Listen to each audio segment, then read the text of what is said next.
Hi guys, मैं हूँ प्रीति और आज हम एक सीरियस टॉपिक के ऊपर बात करने वाले हैं। जैसे कि डिप्रेशन है, जो सुसाइडल थॉट्स है और मानसिक जितने भी रोग हैं उसके बारे में बात करने वाले हैं। मानसिक रोगों के बारे में नहीं एक्चुअली, लेकिन उसके साथ डील कैसे करना है, उसमें क्या होता है, अगर आपके आसपास कोई लोग हैं तो कैसे वो ये सारी चीज़ों से डील करने में आप उनकी मदद कर सकते हैं।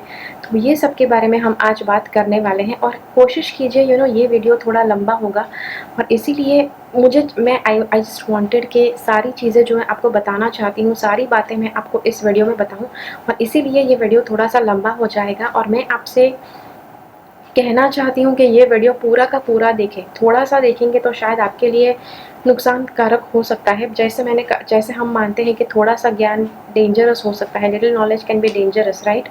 तो थोड़ा-सा ज्ञान काफ़ी नहीं होता है, सारा ज्ञान पर्याप्त लेना ज़रूरी है। तो चलिए शुरुआत करते हैं। अब ये पूरा वीडियो, इसमें मैं जो भी कहती हूँ, लेकिन अगर आपको डिप्रेशन है, अगर आपको सुसाइडल थॉट्स आते हैं तो आपको आपके डॉक्टर की दवाई लेना ज़रूरी है, ओके? भले इस वीडियो में मैंने जो भी समझाया है अच्छी तरह से समझ लीजिए, लेकिन उसके बावजूद आपको डॉक्टर्स की दवाई लेना ज़रूरी है, ओके? मैं आपको नहीं बता सकती हूँ कि आपको दवाई लेनी चाहिए या नहीं, बिकॉज़ मैं डॉक्टर नहीं हूँ, मैं साइकोलॉजिस्ट नहीं हूँ, मैं साइकियाट्रिस्ट नहीं हूँ, ओके? तो सबसे पहली बात डिप्रेशन, एंग्ज़ायटी, जो मेंटल प्रॉब्लम्स, जो मानसिक रोग होते हैं उसके बारे में बात करते हैं। जो मानसिक रोग है उसके बारे में बात करते हैं तो जैसे कि डिप्रेशन है, एंग्ज़ायटी है, फिर काफ़ी अलग-अलग मानसिक रोग होते हैं जैसे कि स्किज़ोफ्रेनिया है। तो ये जो सारे रोग होते हैं इसमें इंसान का जो मन होता है, इंसान का जो माइंड होता है, उसमें बहुत ज़्यादा विचारों की मात्रा बढ़ जाती है। नॉर्मल इंसान, जो साधारण इंसान होता है, जो मानसिक तौर पर जो तंदुरुस्त होता है, उनके मन में जो विचारों की जो आवृत्ति होती है, विचारों की जो फ्रीक्वेंसी होती है, वो होती है 60,000 विचार के आसपास दिन भर में। लेकिन जब किसी को भी मानसिक रोग होता है, किसी को भी मानसिक रोग से परेशानियाँ होना शुरू होती हैं, तब 60,000 विचार से ज़्यादा विचार उनके मन में आने लग जाते हैं। अगर 60,000 से थोड़े बहुत ज़्यादा है तो आप उस प्रॉब्लम से जूझेंगे, लेकिन आप अपने आप को कंट्रोल कर पाएँगे। और 60,000 विचार से 75,000 विचार जितने हैं, अगर उसके बीच में आपके विचार आते हैं, तो आपके लिए शायद विचारों के साथ डील करना, विचारों को हैंडल करना आपके लिए मुश्किल हो जाएगा और कहीं न कहीं किसी तरह का मानसिक रोग आपको है, ऐसा आपको कोई न कोई कहेगा, ओके? तो हो सकता है कि आपको डिप्रेशन बताया जा सकता है या फिर कुछ और बताया जा सकता है, एंग्ज़ायटी बताया जा सकता है।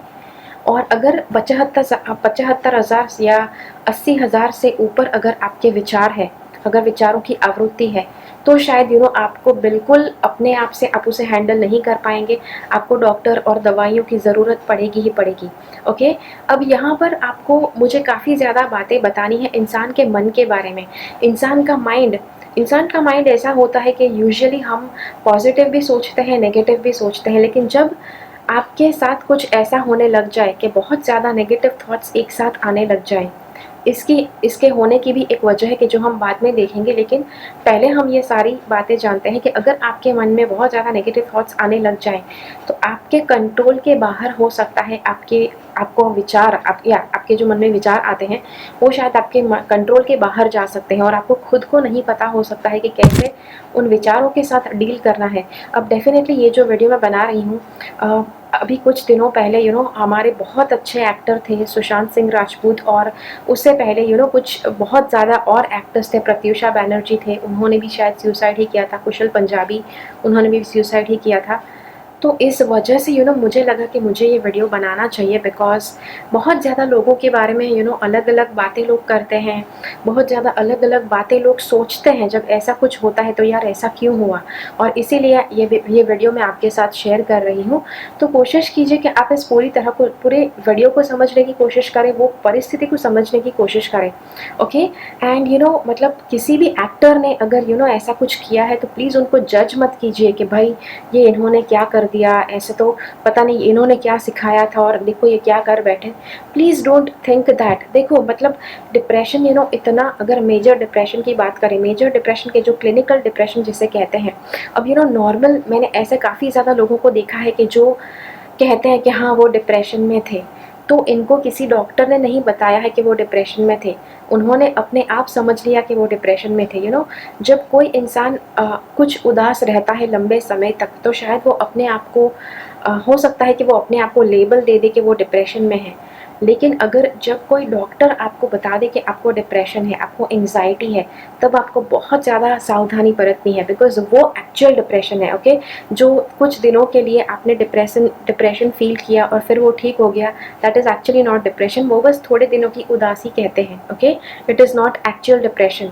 उस डिप्रेशन में से बाहर निकलना बहुत आसान है, लेकिन जो मेजर डिप्रेशन है, जो आपको क्लिनिकली जो डॉक्टर ने बताया हुआ है, उसमें से बाहर निकलना it is very very difficult. जिनको भी वो बताया गया है, इट इज़ लाइक लोहे के चने चबाने के बराबर वो है कि मतलब जो इंसान उस लेवल तक पहुंच गया है, जिसका मानसिक स्तर उस लेवल तक पहुंच गया है, उस इंसान के लिए तो फिर उसमें से निकलना बहुत ज़्यादा इम्पॉसिबल हो जाता है।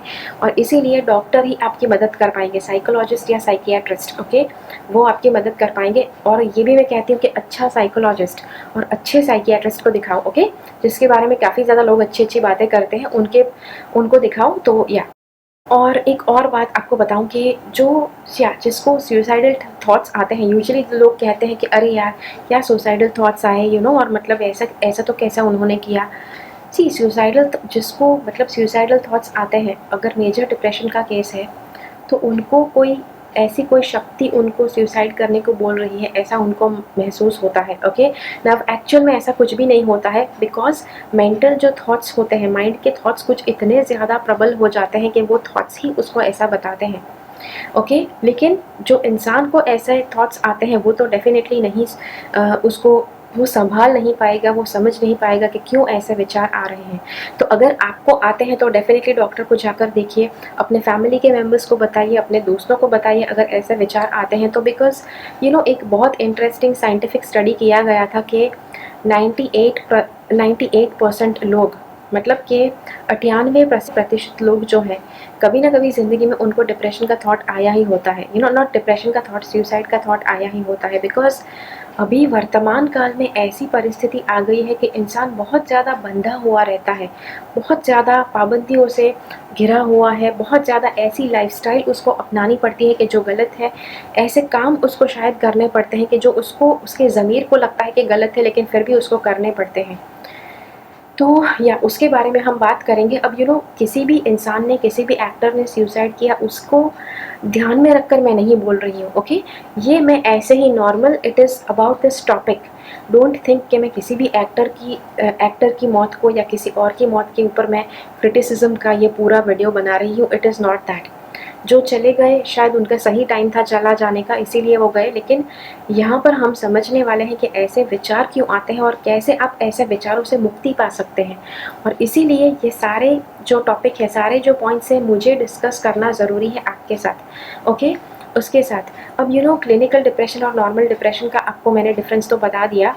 और एक और बात आपको बताऊं कि अगर आपको क्लिनिकली डिप्रेशन बताया गया है, अगर आपको बताया गया है कि आपको मेजर डिप्रेशन है, तो प्लीज़ डॉक्टर की दवाई लीजिए। कई लोगों को लगता है कि यार दवाई क्यों लूँ, मैं अपने आप भी ठीक कर सकता हूँ। भाई, अपने आप नहीं कर पाओगे, क्योंकि माइंड में विचार इतने ज़्यादा बढ़ जाएंगे कि आपको खुद से डील करना मुश्किल हो जाएगा। इसीलिए वो चीज़ या वो ख्याल मन से निकाल दीजिए। डॉक्टर ने दवाई लेने को बोला है, वही कीजिए। डॉक्टर दवाई लेने में आपको क्या करेंगे, आपको कैसी दवाई देंगे, वो आपको बोलती हूँ। जैसे मैंने कहा कि डिप्रेशन जो होता है, मानसिक रोगी जितने होते हैं, उनको बहुत ज़्यादा विचार आते हैं और ज़्यादातर वो सारे विचार नेगेटिव होते हैं। और जैसे मैंने कहा, 60,000 विचार जो होते हैं, अगर फ्रीक्वेंसी उससे ज़्यादा बढ़ गई, तब जाके वो इंसान मुश्किल समझेगा, उसको घुटन महसूस होगी अगर उतने ज़्यादा विचार उसको आने लग जाए। तो डॉक्टर जब आपको मेडिसिन देते हैं, साइकोलॉजिस्ट या साइकियाट्रिस्ट, वो जो आपको दवाई देंगे, वो दवाई से आपके जो थॉट्स है, आपका जो माइंड है, वो शांत हो जाएगा। ओके, ट्रैंक्विलाइज़र आपको देंगे, जिससे आपका मन की जो फ्रीक्वेंसी है वो कम हो जाएगी, आपके ज़्यादा विचार कम हो जाएंगे और आपको नेगेटिव थॉट्स नहीं आएंगे। तो वही दवाई वो देते हैं। ओके, तो इसीलिए बता रही हूँ कि वो ज़रूर लीजिए। और उसके बाद आपको एक बात बताऊँ कि अब डिप्रेशन क्यों होता है। ओके, डिप्रेशन क्यों होता है, जैसे मैंने आपसे कहा कि माइंड की एक तरह की सोचने की पैटर्न होती है, राइट। माइंड कभी कभार पॉजिटिव भी सोचता है, कभी कभार नेगेटिव भी सोचता है। चाहे आप जितना भी मेडिटेशन कर लो, चाहे आप जितनी भी अच्छी किताबें क्यों ना पढ़ लो, कभी ना कभी आपको नेगेटिव थॉट्स भी आएंगे, पॉजिटिव थॉट्स भी आएंगे, जो नॉर्मल है। लेकिन जब ज़्यादातर विचार जो आपके मन में आए वो सारे नेगेटिव ही आने लग जाए, पॉजिटिव बहुत कम आए, तब मान लो कि कहीं ना कहीं आपका माइंड गलत जगह पर झुक रहा है। और तब आप क्या कर सकते हैं, माइंड जब गलत डायरेक्शन में जाए तब उसको आप कैसे रोक सकते हैं ताकि आप ज़्यादा डिप्रेशन में ना धंस जाएं। तो सबसे पहले आप मतलब नेगेटिव म्यूज़िक सुनना बंद करें। ऐसा सैड म्यूज़िक होता है, डिप्रेसिव म्यूज़िक होता है, ब्रेकअप वाला म्यूज़िक, किसी ने धोखा दे दिया ऐसा गाना, तो मत सुनिए वो गाने। भले वो गाने के बोल बहुत अच्छे हैं, भले वो गाने का जो लेखक है वो बहुत अच्छा है, उसका म्यूज़िक बहुत अच्छा है, लेकिन मत सुनिए। अगर आपके माइंड में कहीं ना कहीं बहुत ज़्यादा नेगेटिव थॉट्स आते हैं तो इट इज़ एडवाइजेबल कि आप नेगेटिव गाने ना सुने, नेगेटिव मूवीज़ मत देखो। नेगेटिव मूवीज़ जहाँ पर बहुत ज़्यादा बुरा हो रहा है हीरो और हीरोइन के साथ, वो भी मत देखिए। नेगेटिव सीरियल मत देखिए। फिर और क्या मत करिए, आप नेगेटिव न्यूज़पेपर मत पढ़िए। या स्पेशली अगर आपको बहुत ज़्यादा नेगेटिव थॉट्स आते हैं तब बताती हूँ, न्यूज़पेपर में बहुत ज़्यादा खबरें ऐसी आती है कि जो नेगेटिव होती है। न्यूज़पेपर पढ़ना अच्छी बात है, न्यूज़ में हम लोग जो रोज़ की रोज़ न्यूज़ है उसके साथ टच में रहना बहुत ज़रूरी है। लेकिन अगर आपका माइंड बहुत नेगेटिव हो रहा है तो आपकी जो मानसिक स्थिति है उसको पहले बैलेंस करना ज़रूरी है, राइट। तो वो पहले आप बैलेंस करो, बाकी सब उसके बाद। न्यूज़पेपर बाद में आता है, टीवी बाद में आता है, नया मूवी बाद में आता है, पहले आपके माइंड की स्थिति हो बहुत इंपॉर्टेंट है, ओके। तो माइंड की स्थिति को पहले आप बरकरार रख सके, पॉजिटिव रख सके, उसलिए सारी नेगेटिव जो चीज़ें हैं उससे दूर हट जाओ। उसके बाद डिप्रेशन जब किसी को भी होता है तो उनको क्या करने की इच्छा बहुत होती है, उनको अकेले रहने की इच्छा होती है, अकेले रहकर किसी से बात ना करना, ऐसे उनको इच्छा हो सकती है। नेगेटिव सोचते रहना और रोते रहना, ऐसी सारी इच्छाएं उनको होती है। तो अगर आपको ये सारी इच्छाएं हो रही है तो मैं कहती हूँ कि इस इच्छा जो माइंड में फील हो रहा है वो मत करो, okay, don't do that. Because ऐसा करके आप ज़्यादा डिप्रेशन में धंसते जाओगे। तो उल्टा करो उसका, फ्रेंड्स के साथ घूमने जाओ, बाहर जाओ, सोशलाइज करो, शादियों में जाओ, बर्थडे पार्टीज़ में जाओ, तो ये सब करो। उससे आपका माइंड जो है डाइवर्ट होता है। अब आपका माइंड डाइवर्ट होने से क्या होता है, माइंड में वैसे मैंने बताया कि बहुत ज़्यादा नेगेटिव थॉट्स आने लग जाते हैं। अगर आपके माइंड की फ्रीक्वेंसी बढ़ जाए तो, नेगेटिव थॉट्स की फ्रीक्वेंसी बढ़ जाए तो, लेकिन अगर आपको उसको नियंत्रण में लाना है तो क्या करेंगे, सिंपल, शिफ्ट फोकस। जिस चीज़ के ऊपर आप फोकस करोगे उस चीज़ को, वही शक्ति आपकी लाइफ में ज़्यादा आएगी, वही ऊर्जा आपकी लाइफ में ज़्यादा आएगी। तो अगर एक जगह पर बैठे रहोगे तो वहाँ पर आपका फोकस ज़्यादा हो जाएगा, आपके माइंड पर, आपके दिमाग में कैसे थॉट्स आते हैं उसके ऊपर आपका फोकस ज़्यादा जाएगा। इसीलिए फोकस को शिफ्ट करो, सोशलाइज़ करो, बर्थडे पार्टीज़ में जाओ, किसी के घर पे जाओ, फ्रेंड्स को मिलो, फ्रेंड्स से बात करो। अभी मुझे पता है कि कोरोना वाला सिचुएशन है तो अभी लॉकडाउन है तो अभी मत जाओ, ओके। फिर आप ये मत बताओ कि मैडम ने बोला है बाहर निकलने को, ओके। अभी आपको बताया गया है कि घर में रहो। लेकिन जब नॉर्मल लाइफ होती है, जब नॉर्मल सिचुएशंस होती है कि जब आप आसानी से घर से बाहर जा सकते हैं, लोगों को मिलने जा सकते हैं, तब डेफिनेटली लोगों को मिलो, लोगों से बात करो। अभी अगर आप मिलने नहीं जा सकते हैं तो फ़ोन पर बात कर सकते हैं, वीडियो कॉल पर बात कर सकते हैं, राइट। वो ज़रूर आप कर सकते हैं, तो वो कीजिए, ओके। और सोशलाइज़ कीजिए। जब आप वो करेंगे, अपना माइंडसेट आप जब शिफ्ट करेंगे, तब दूसरों की बातों पे ये हमारा नॉर्मल माइंडसेट है कि जब कोई हमसे बात करता है तो उनकी बात सुनना ज़रूरी है। उनके भी प्रॉब्लम्स होते हैं, सिर्फ अपने प्रॉब्लम्स थोड़ी होते हैं, राइट। ये सब बातें हमने बचपन में सीखी है, संस्कारों में हमको दिया गया है, बेटा जब दूसरे बात कर रहे होते हैं तब उनको सुनो, आप उसके बाद बोलो। तो यही बात, ये हमारा नॉर्मल प्रोग्रामिंग है, बचपन से हमको दिया गया है और हम सबके ऊपर काम करता है और आपके ऊपर भी काम करेगा जब आप दूसरों के साथ घुलना मिलना शुरू करेंगे। तो घुलने मिलने के समय पर आपका ऑटोमेटिकली फोकस उनके ऊपर चला जाएगा और आपके अपने माइंड के थॉट्स के ऊपर से आपका फोकस हट जाएगा। तो जितना आप वो करते जाएंगे उतने आपके थॉट्स पॉजिटिव होते जाएंगे, ओके। उतना आपका जो फोकस है आप अपने ऊपर से हटकर दूसरों के ऊपर होना शुरू हो जाएगा। हाँ, तो ये बात ज़रूर ध्यान में रखिए। एक और बात, अगर आपको बताया गया है कि आप क्लिनिकली डिप्रेस्ड है, तो जहाँ यहाँ पर मैंने जो भी बताया है फिर भी आपको दवाई लेना ज़रूरी है। ओके, सी मैं दवाई के ऊपर इतना ज़ोर क्यों दे रही हूँ, बिकॉज़ ज़्यादातर लोगों को लगता है कि दवाई लेना इट इज़ नॉट नेसेसरी, नहीं लेंगे तो भी अच्छा हो जाएगा। सी डिप्रेशन में ये रिस्क मत लो, बिकॉज़ आप सही सलामत हो, वो सबसे ज़्यादा ज़रूरी है। और अगर आपने दवाई लेना बंद किया तो वापस नेगेटिव थॉट्स सारे आना शुरू हो जाएंगे। इसीलिए it's important to be on medications. उसके बाद आपको बताऊं कि डिप्रेशन इंसान को आता क्यों है। इंसान को इसलिए आता है कि आजकल की लाइफस्टाइल कुछ ऐसी हो गई है, जीवन श्रेणी ऐसी हो गई है कि सी दो यहाँ पर ये मत समझिए कि किसी ने डिप्रेशन, किसी ने सुसाइड किया उसको मैं जज करने की कोशिश कर रही हूँ, किसी एक्टर की ज़िंदगी के ऊपर मैं बताने की कोशिश कर रही हूँ। यहाँ पर किसी को ध्यान में रखकर नहीं बताया गया है, यहाँ पर सिर्फ डिप्रेशन को ध्यान में रखकर बताया गया है कि डिप्रेशन यूजुअली किसी को क्यों होता है। और ये सबको अप्लाई करता है, हर एक इंसान को अप्लाई करता है, बिकॉज आप भी इस धरती पर है और इस धरती पर काफ़ी ज़्यादा लोग डिप्रेशन से पीड़ित होने लग गए हैं ज़्यादा, और इसीलिए ये आपको भी सुनना ज़रूरी है। ओके, तो जैसे मैंने कहा कि हमारी धरती पर जीवन श्रेणी ऐसी कुछ हो गई है कि जो एक्चुअल में नहीं होनी चाहिए, इंसानियत के विरुद्ध है। कुछ इंसानियत के विरुद्ध कर्म है कि जो हर एक इंसान कर रहा है लेकिन आपको नहीं पता है। इंसानियत के विरुद्ध कर्म, जैसे आपको आपके माइंड में आएगा नहीं नहीं मैं तो ऐसा कुछ भी नहीं कर रहा हूँ या कर रही हूँ। आपके जो सिंथेटिक कपड़े जो हैं, सी नेचुरल कपड़े जितने हैं उसकी बात नहीं कर रही हूँ, कॉटन या सिल्क नेचुरल फैब्रिक की बात नहीं कर रही हूँ, लेकिन जो भी सिंथेटिक फैब्रिक है उसको मैन्युफैक्चर करने के लिए बहुत ज़्यादा ईंधन लगता है, बहुत ज़्यादा उसका जो वेस्ट होता है, उस इंडस्ट्री का जो वेस्ट होता है जब पर्यावरण में जाता है तब भी उस पर्यावरण को भी दूषित करता है। तो वो हम सब करते हैं बिकॉज कपड़े हम सब पहनते हैं, राइट। तो लेकिन ये सब कुछ इंसान कहीं ना कहीं कर रहा है कि जिसकी वजह से सबके ऊपर इसका असर हो रहा है। ओके, और कुछ लाइफ में कुछ ऐसा इंसान ने एक्सेप्ट करना शुरू कर लिया है जो इंसानियत के विरुद्ध है, जो धर्म के विरुद्ध है। धर्म मतलब कि इंसान का धर्म, इंसानियत का धर्म क्या है उसके विरुद्ध है। और इसलिए इंसान की ज़िंदगी में उसका जो माइंड है वो ज़्यादा उसका जो अंदर का ज़मीर है वो धीरे धीरे दम तोड़ देता है और धीरे धीरे फिर नेगेटिविटी उसके ऊपर हावी हो जाती है। और इसीलिए जैसे कि समाज में कुछ चीज़ें हैं कि जो बहुत कंपलसरीली मानी जाती है कि ऐसा तो होना ही चाहिए।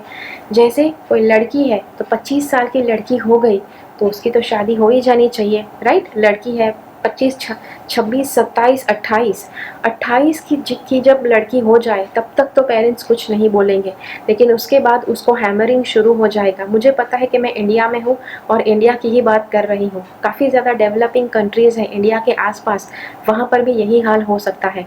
लड़कियों की नॉर्मल एज शादी करने की, अगर उतनी एज तक लड़की ने शादी नहीं की तो लड़की के लिए प्रॉब्लम ये है वो है, पता नहीं किसके साथ घूमती है, किसके साथ जाकर मिलती होगी, इसका तो यहाँ पे लफड़ा होगा वहाँ पे लफड़ा होगा। इसलिए ये सारी बातें लोग करने लग जाएंगे। इसके भय से पेरेंट्स कोशिश करते हैं कि लड़कियों की शादी जल्दी से जल्दी कर दें। ओके, उसके बाद लड़कों की शादी की बात आती है।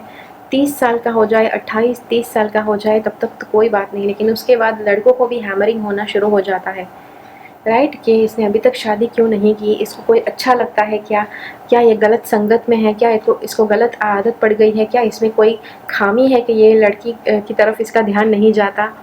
ये सारी चीज़ें लड़कों के लिए होना शुरू हो जाएगी। तो ये समाज में ऐसी कुछ नॉर्मल फैक्ट्स है कि जो बिठाए गए हैं। हाँ, लड़की मतलब इतनी एज तक तो शादी हो ही जानी चाहिए, लड़का मतलब इतनी एज तक तो शादी हो ही जानी चाहिए।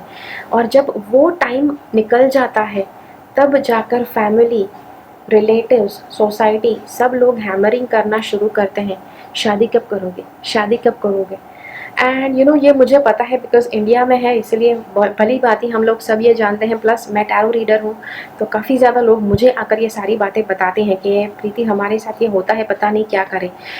सी मुझे पता है पेरेंट्स, आपके पेरेंट्स दिल से बहुत अच्छे हो सकते हैं, बहुत अच्छे इंसान हो सकते हैं, आपको बहुत लाड़ प्यार से बड़ा किया हो सकता है, आपको बहुत अच्छी संस्कार उन्होंने दिए हो सकते हैं, लेकिन ये बात डेफिनेटली गलत है कि अगर कोई पेरेंट ये करता है, बच्चों को फोर्स करता है शादी करने के लिए, तो वो डेफिनेटली गलत है, इसमें कोई शंका नहीं है।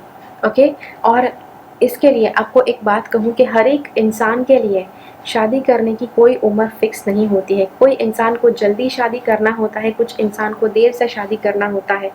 मैंने ऐसे भी लोग देखे हैं कि जो 18 साल में, 20 साल में शादी कर रहे हैं और पूरा समाज उनके ऊपर टूट पड़ता है कि भाई इतना जल्दी क्यों? मतलब तुम मतलब इतनी जल्दी क्या है? थोड़ा राह देख लो, 25 साल, 26 साल के बाद शादी करो। लेकिन भाई आपको प्रॉब्लम क्या है? अगर उस इंसान को लगा कि 18 साल की उम्र में वो शादी करने के लिए तैयार है, तो उसमें आपका क्या मतलब उसमें आपको क्या प्रॉब्लम है? और हो सकता है कि शायद वो जिसके बच्चों ने 18 साल की उम्र में शादी कर ली, उनके पेरेंट्स के शायद घृणा भरे कमेंट्स आ सकते हैं इस वीडियो पे कि अरे! लेकिन वो बच्चे फिर बच्चे के बच्चे हो जाएँगे, उनको पाल-पोस कर बड़ा कौन करेगा? ये है, वो है, तुम सिखाओगी क्या? या ये तुम पैसे देने वाली हो हमारे बच्चों के बिल्स के? कोई भी इंसान गलत समय पर शादी नहीं करता है। हर एक इंसान सही समय पर शादी करता है, सही समय पर सक्सेसफुल होना शुरू होता है, सही समय पर जॉब करना शुरू करता है, पैसे कमाना शुरू करता है। किसी भी इंसान के लिए सुनिश्चित समय नहीं होता है कि हाँ चलो, इतना समय हो गया, अब तो मेरे बच्चे को सक्सेसफुल उसको होना ही है, उसको अच्छी जॉब उसको लाना ही है, अच्छी सैलरी दिखनी ही चाहिए। मैंने ऐसे कितने ज़्यादा लोगों को देखा है कि जो बंदे या बंदियाँ कम पैसे कमाते हैं और उनके फैमिली जो इतनी अच्छी फैमिलीज़, इतने संस्कारी पेरेंट्स होते हैं, वो भी अपने बच्चे को डाँट डपट करना शुरू कर देते हैं कि तुझ में तो तू तो पूरा डफ़र है, तुझ में तो ये नहीं है, वो नहीं है, इतनी सी सैलरी में तू किसको खिलाएगा, ये है, वो है। तो ये सारी बातें सुनाना शुरू करते हैं। मतलब कि पेरेंट्स भी आजकल एक्सेप्ट नहीं कर पाते हैं अगर बच्चे कम सैलरी कमाते हों, अगर बच्चे कुछ और लाइफ पार्टनर के लिए सिलेक्ट करते हों जैसा उन्होंने नहीं सिलेक्ट किया है, तो अगर पेरेंट्स कुछ और डिसाइड करते हों, पेरेंट्स ने अगर कुछ और डिसाइड किया है कि हाँ, मेरा बेटा ऐसी ही कंपनी में जॉब करेगा और बेटे ने कुछ और डिसाइड किया है कि उसको कुछ अलग तरह की जॉब चाहिए या अलग तरह का काम चाहिए, तो वो भी पेरेंट्स से एक्सेप्ट नहीं होता है।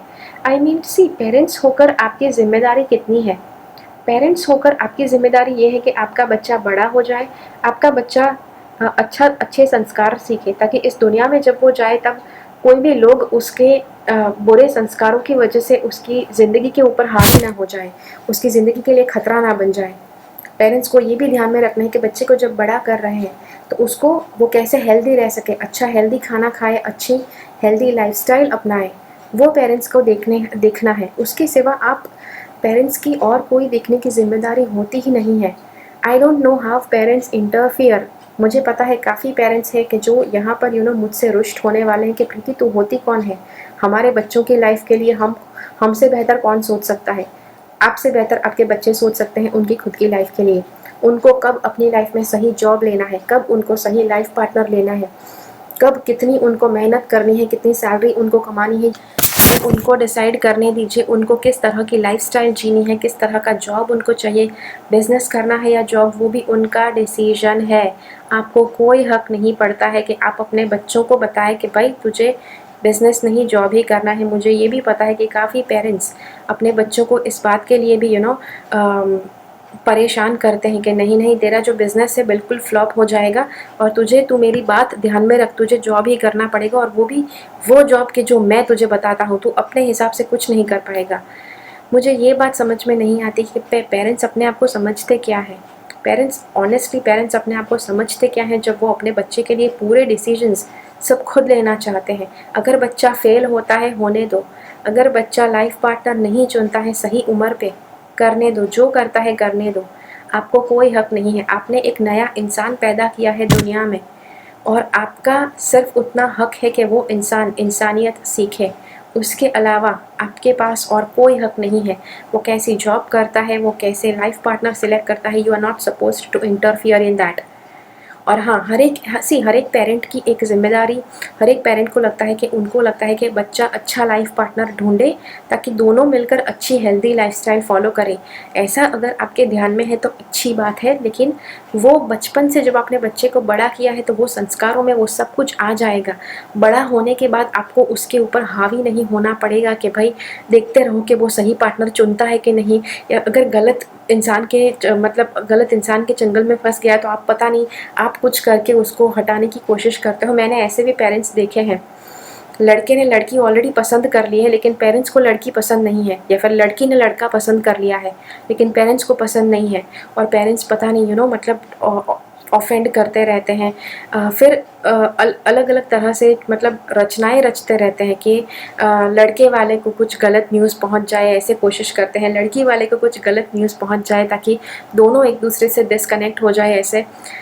ये सब करने से आप कभी भी अपने बच्चे को खुश नहीं कर पाओगे, क्योंकि आपको आपके बच्चे को जिस दिन पता चलेगा, भले मान लीजिए कि आपके बच्चे को कभी पता नहीं चलता है, लेकिन किसी ने ऑलरेडी देखा है, किसी ने वो कर्म होते हुए देखा, उसमें आपने क्या किया वो देखा। आपका जो बच्चा है क्या उसने मिस किया, क्या उससे छीन लिया गया, किसकी वजह से, वो भी किसी ने देखा है। और इसीलिए डोंट एवर थिंक कि जो भी आप करते हैं शायद किसी को ना पता चले और चुपचाप मैं अपने बच्चे की ज़िंदगी इम्प्रूव कर दूँ। ये इस तरह से कुछ पेरेंट्स अपने बच्चों के लिए अपने बच्चों के ऊपर हावी हो जाते हैं, जिसकी वजह से बच्चे काफ़ी डिप्रेस हो जाते हैं। मेरे कितने ज़्यादा ऐसे फ्रेंड्स हैं, मेरे ऐसे क्लाइंट्स हैं कि जो 25 साल के हैं, 30 साल के, 35 साल के हैं, लेकिन पेरेंट्स कुछ ऐसे हैं कि जो उनको अकेला ही नहीं छोड़ते। हर बात पे, उनकी ज़िंदगी के हर मामले में उनको बीच में बोलना है कि नहीं, इसने ऐसी लड़की चुन ही कैसे ली, और फिर उसका वो लड़की के साथ ब्रेकअप करवाने की कोशिश करते हैं और किसी और लड़की के साथ सेटिंग करवाने की कोशिश करते हैं, पता नहीं क्या क्या करते हैं। I have seen this happening. मैंने ऐसे भी पेरेंट्स को देखा है कि वो पता नहीं बच्चे को कुछ खिला देते हैं कि ये खिलाने के बाद बच्चे को जो मैं बताऊँ सब में वो हाँ हाँ करने लगे। I want that. I don't understand this. मतलब आप बच्चे पैदा क्यों करते हो अगर आप बच्चे की स्वतंत्रता नहीं देख सकते हैं? अगर आप बच्चे को स्वतंत्र जीवन जीने नहीं दे सकते हैं, देन आप बच्चे पैदा क्यों करते हो? बच्चे को अगर आप देख सकते हो कि वो स्वतंत्रता से खुद के लिए सिलेक्ट करे, तो you should have that much. आपके अंदर, आपके जिगर में उतनी ताकत होनी चाहिए कि बच्चा अगर अपने हिसाब से कुछ चुन रहा है तो डेफिनेटली आप में वो देखने की ताकत होनी चाहिए, आप में वो स्वीकारने की ताकत होनी चाहिए कि आपका बच्चा कभी गलत नहीं चुनेगा। ओके और उसके बाद और ये सारी बातें जब लोगों के साथ होती है तब जाकर वो डिप्रेस हो जाते हैं कि शायद फैमिली मेम्बर्स भी उनको समझ नहीं पाते। फैमिली मेम्बर्स भी कहीं ना कहीं उनको प्रेशराइज़ करते हैं शादी करने के लिए या पता नहीं क्या क्या।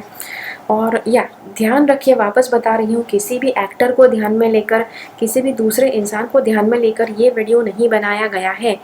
ये वीडियो स्पेशली डिप्रेशन को ध्यान में लेकर बनाया गया है कि डिप्रेशन कब इंसान की लाइफ में आता है। ओके तो उसके बाद एक और बात आपको बताऊं कि इंसान डिप्रेस कब होता है? जब उसको बहुत ज़्यादा सक्सेस मिलता है तब कोई बात नहीं, लेकिन जब वो सारा सक्सेस उसको लगता है कि पहले जैसा सक्सेस मिला वैसा अब वापस नहीं मिल रहा है, तब जाकर इंसान डिप्रेस होता है। और तब उसके लिए बहुत ज़्यादा मुश्किल होता है ये स्वीकार पाना कि जो वो एक्सपीरियंस कर रहा है, जो वो महसूस कर रहा है, वो शायद अब वो वापस पता नहीं उस लेवल का सक्सेस वो हासिल कर पाएगा कि नहीं। जब उसको ये विचार आता है तब वो बहुत ज़्यादा डिप्रेस हो सकता है। लेकिन एक बात ध्यान में रखो, आप चाहे जितने भी बड़े लेवल पर सक्सेस क्यों ना हासिल कर लें, लाइफ में प्रॉब्लम्स आने ही वाले हैं, लाइफ में अप्स एंड डाउन्स आने ही वाले हैं, तो पूरी तरह से प्रिपेयर्ड रहिए। ओके उसके बाद इट इज़ मे बी लोगों ने शायद जिस भी एक्टर ने सुसाइड किया, जिस भी एक्टर को शायद डिप्रेशन था, just pray for that person. मैंने इतने सारे लोगों को भी देखा कि जैसे सुशांत सिंह का सुशांत सिंह के जब न्यूज़ आए तब उन्होंने कहा कि छिछोरे मूवी में उन्होंने ही सिखाया है कि कैसे सुसाइड को नहीं चुनना चाहिए, अच्छी हेल्थ को चुनना चाहिए, अच्छी लाइफ को चुनना चाहिए, और फिर वही उन्होंने ही ये सिलेक्ट किया। तो मतलब क्या सिखाने, मतलब कुछ लोगों का ऐसा क्रिटिसिज्म वाले कमेंट्स मैंने देखे। आपको एक बात मैं बताऊं कि डिप्रेशन जो होता है, मेजर वाला डिप्रेशन जो होता है, वहाँ पर इंसान की थिंकिंग कैपेसिटी, उसकी सोचने की जो शक्ति है वो काम नहीं करती है। तो इसीलिए उसे नॉर्मल इंसान की तरह मत सोचिए कि उसने ये कैसे सोच लिया। भाई जाने दो, जो भी है आपको ये समझना ही आपके समझ के परे है कि मेजर डिप्रेशन वाले केस के साथ आपको डील कैसे करना चाहिए। ओके और इसीलिए अगर किसी ने ऐसा चुना है, किसी ने सुसाइड किया है, तो ऐसा मान लो कि ये उनके जाने का समय था, and just pray for that soul. उस इंसान की आत्मा के शांति के लिए बस प्रार्थना कीजिए और कुछ नहीं। ओके और उसके बाद आपको एक बात बताऊं कि कैसे आप अवॉइड कर सकते हैं, कैसे आप अपनी परिस्थिति को सुधार सकते हैं, बदल सकते हैं, ताकि आप इस डिप्रेशन वाली परिस्थिति से बाहर आए। तो जैसे मैंने कहा कि सैड म्यूज़िक मत सुनो, सैड वाले मूवीज़ होते हैं वो मत देखो, कॉमेडी मूवीज़ देखो, रोमांटिक मूवीज़ देखो। अगर आपको ब्रेकअप की वजह से डिप्रेशन हो रहा है तो शायद रोमांटिक मूवीज़ देखने की वजह से आपको और ज़्यादा तकलीफ़ हो सकती है, बिकॉज़ जो रोमांस आप हीरो और हीरोइन का देखोगे तो आपको और ज़्यादा वो फीलिंग आएगी कि अरे यार हम भी ऐसे थे लेकिन अब नहीं है। तो मत देखो रोमांटिक मूवीज़, कॉमेडी मूवीज़ देखो, टोटली कॉमेडी टीवी सीरियल्स देखो, कॉमेडी वीडियोज़ देखो, कुछ भी करो, लेकिन शिफ्ट योर माइंड। बहुत ज़्यादा ज़रूरी है कि आप अपना माइंडसेट शिफ्ट करो पहले। और अगर आप किसी ब्रेकअप से डील कर रहे हो तो इट इज़ इम्पॉर्टेंट कि आप कुछ भी नेगेटिव ज़्यादा मत देखो, बिकॉज़ आपके लिए कोई भी कठिन परिस्थिति है, जैसे ब्रेकअप है या फिर जॉब आपकी छूट गई है या फिर आपकी सैलरी कम हो गई है एकदम से, या फिर पता नहीं कुछ और है। तो देखो, जब कोई भी कठिन परिस्थिति से आप गुज़रते हो तो कोशिश करो कि आप कोई भी बुरी चीज़ें मत देखो। सैड गाने मत सुनो, सैड मूवीज़ मत देखो, सैड न्यूज़ मत सुनो। मुझे पता है अभी कोरोना वाली सिचुएशन है तो कंटिन्यूअसली बुरे से बुरे न्यूज़ आ रहे हैं, लेकिन अच्छी चीज़ें भी ध्यान में लेना सुनो, ध्यान में लेना सीखो, ओके? अच्छी चीज़ें सीखो, अच्छे वीडियोज़ देखो पॉजिटिव, अच्छे म्यूज़िक सुनो, जो बहुत अच्छा वाला म्यूज़िक है, इंस्पिरेशनल म्यूज़िक है वो देखो, मूवीज़ अच्छे वाले हैं, इंस्पायरिंग मूवीज़ है वो देखो, एंड जो आपको करना अच्छा लगता है वो करो। दुनिया में ऐसे कितने लोग हैं कि जो फँसे हुए हैं। डिप्रेशन कब होता है कि जब इंसान की 2 मानसिकताएँ हैं, या तो लड़ो या तो फिर भागो, okay? It is called fight and flight response. किसी के भी माइंड के साथ जो होता है वो फाइट रिस्पॉन्स, के कोई भी परिस्थिति में जहाँ पर आपको किसी तरह का सामना करना हो, आपके लिए कुछ गलत बताया जाए, तो कॉमन एक आपके मन से एक आता है कि नहीं नहीं, इसने मेरे लिए ये ऐसा बोल ही कैसे लिया, चलो जाकर इसको पूछती हूँ। तो फिर आप जाकर पूछते हैं, अरे आपने मेरे लिए ऐसा क्यों बोला? तो वो हो गया आपका फाइट रिस्पॉन्स, राइट? तो यहाँ पर आप गलत चीज़ ले नहीं रहे हो, आप वापस जाकर लड़ रहे हो, आप उस चीज़ के लिए लड़ रहे हो, ओके? और दूसरा है फ्लाइट रिस्पॉन्स। फ्लाइट रिस्पॉन्स मतलब परिस्थिति से जान छुड़ाकर भागो। मतलब कि जिस परिस्थिति में आपको ऐसा लगता है कि आप उस परिस्थिति का सामना नहीं कर सकते हैं, हो सकता है कि 10-15 लोग आपकी तरफ आते हैं और आपको लगता है कि हाँ, इनका सामना आप अकेले नहीं कर पाओगे, तो वहाँ से भाग खड़े होना वो किसी इंसान का एक नॉर्मल रिस्पॉन्स हो सकता है। तो वो हो गया फ्लाइट वाला रिस्पॉन्स। पहला कौन सा हुआ? फाइट रिस्पॉन्स और फ्लाइट रिस्पॉन्स। तो फाइट और फ्लाइट, जब ये दोनों रिस्पॉन्स में से किसी भी तरह का रिस्पॉन्स आप नहीं ले सकते हैं, तब जाकर इंसान डिप्रेशन में आता है। और फाइट रिस्पॉन्स, जैसे आपके साथ कुछ गलत हो रहा है, फॉर एग्ज़ाम्पल किसी की जॉब है, जॉब में आपको पता है कि आपके साथ आपके बॉस, आपके पता नहीं कौन-कौन से कलीग्स आपके खिलाफ पॉलिटिक्स रच रहे हैं, करप्टेड हैं, आपके लिए पता नहीं षड्यंत्र रचते रहते हैं। आपको पता है कि वो सब कुछ आपके खिलाफ किया जा रहा है, लेकिन दूसरी तरफ आपको ये पता है कि आपने वो जॉब की जो सैलरी है, उसकी वजह से आपका मंथली इंस्टॉलमेंट पे हो रहा है। आपका घर का इंस्टॉलमेंट हो सकता है, कोई लोन आपने ली हो सकती है जिसका इंस्टॉलमेंट पे हो रहा होता है, जिसकी वजह से आप शायद चुपचाप वो सारे जो दुख वो देते हैं आपके ऑफिस पे, आपके जो बॉस है वो सब देते हैं, वो सब आप सहते रहते हैं। दिस इज़ द प्लेस जब आप ना तो भाग सकते हैं ना आप लड़ सकते हैं, तब जाकर आप एक डिप्रेशन वाले स्टेट में आप धीरे धीरे उतरते जाते हैं। और तो दिस इज़ वेयर आई से कि अगर ऐसी कोई परिस्थिति अगर आपके लिए बनती है, तब डिप्रेशन बहुत आसान होता है किसी के लिए उसमें धंस जाना, ओके? इसीलिए छोटी सी एक एडवाइस आपको दूँ, अब ये I am not saying for anybody, loan जो होती है और जो किश्तें भरनी होती है, अगर लोन ऐसा ही इंसान लेता है कि जिस इंसान को उस लोन की ज़रूरत नहीं होती है, ओके? ये मैंने बहुत जगह से सुना है, प्लस मेरे डैड खुद बैंक में थे, तो इसीलिए मुझे पता है कि लोन, मेरे डैड हमेशा कहते थे कि जब लोन की ज़रूरत ना हो तभी लोन लेना चाहिए, ओके? सिर्फ बैंक को दिखाने के लिए कि आपने लोन लिया हुआ है, ओके? अदरवाइज़ अगर आपके अंदर इतनी ताकत नहीं है, अगर आपने 10 लाख का लोन लिया है लेकिन आपके पास 10 लाख नहीं है, तो वो लोन कभी नहीं लेना चाहिए, ओके? बिकॉज़ वो जितना आप लेंगे उतना आप लोन में भी धंसते जाएंगे, आप डिप्रेशन में भी धंसते जाएंगे, ओके? सो या एनीवेज व्हाटएवर इट इज़, तो इस वीडियो में जो भी मैंने बताया हुआ है ज़रूर ध्यान में रखिए। और अगर आपको डॉक्टर ने बताया हुआ है कि आपको डिप्रेशन है और आपको फैमिली मेम्बर्स को बताऊँ, आप अपने फैमिली मेम्बर के लिए डिसाइड मत करो कि उनको डिप्रेशन डिप्रेशन है, ओके, उनको डॉक्टर के पास लेके जाओ, डॉक्टर को बताने दो। आप डॉक्टर नहीं हो, डॉक्टर को बताने दो, डॉक्टर को अपना काम करने दो, ओके। अगर उस इंसान को दवाई लेना भी बताया गया है तो इट इज़ इम्पॉर्टेंट कि डॉक्टर बताए। कई बार लोग डॉक्टर को बिना पूछे ही डिप्रेशन के मेडिसिन देना शुरू कर देते हैं अपने फैमिली मेम्बर को, ऐसा मत कीजिए, ओके। बिकॉज डिप्रेशन के टैबलेट्स अगर किसी को ज़रूरी है और उसको दिए जाते हैं तभी उसके लिए काम आते हैं, वरना उस इंसान के लिए हानिकारक भी हो सकते हैं, ओके। तो प्रिस्क्रिप्शन किए बिना किसी को दवाई मत दो, डॉक्टर को प्रिस्क्राइब करने दो, ओके। तो ये था पूरा वीडियो डिप्रेशन के ऊपर, डिप्रेशन, सुसाइडल थॉट्स, मानसिक रोग वगैरह। तो आशा रखती हूँ कि ये जो पूरा वीडियो है आप समझ पाए। इस वीडियो में आप जो भी समझ पाए, मुझे पता है कि कहीं ना कहीं आपको मदद रूप होगा, या फिर किसी को आप जानते हैं जिनको मदद रूप हो सकता है, जिसके साथ आप ये वीडियो ज़रूर शेयर करें। और अगर आपको लगता है कि इस वीडियो में कुछ भी आपने सुना, देखा, वो आपको कुछ ना कुछ कमेंट आपको देना है तो ज़रूर नीचे कमेंट में मुझे बताइए। अगर आपको ये वीडियो अच्छा लगा है तो लाइक बटन ज़रूर क्लिक कीजिए, दूसरों के साथ शेयर कीजिए। मिलते हैं अगले वीडियो में फिर से, तब तक के लिए keep following the path of your soul's purpose because you are born for a reason. Thank you so much for watching. Bye bye.